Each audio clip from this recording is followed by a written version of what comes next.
And what's happening is they are legally being given DMT at Imperial College, which is one of the leading research institutes in the UK.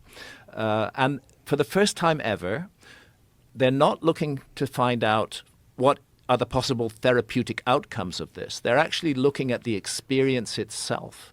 It's very well known, anybody who's used DMT, I've used DMT multiple times, is going to have entity encounters. They're going to meet entities who may sometimes look very weird. They may be part animal, part human in form.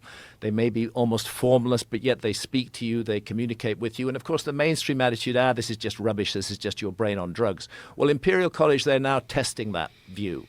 And the astonishing thing is that these volunteers, both men and women, are all coming back with accounts of meeting the same entities and the same world. And it has to raise the question, and I know Rick Strassman has been on your show, and kudos to Rick Strassman, because he was really the first scientist to work with DMT and human volunteers at the University of New Mexico. Rick Strassman is open to the idea that what happens with DMT is that it alters the receiver wavelength of the brain, and that it allows us to gain access to other realities, that these encounters are not unreal, that they're real, but they're real on a level that we can't experience in a day-to-day state of consciousness. We have to be in an altered state of consciousness in order to experience them. But right there in the DMT experience, inside our own heads, we have the opportunity to encounter another world, another realm, entities who are very different from ourselves and who have teachings to give us. And I think we should be spending a lot more research funds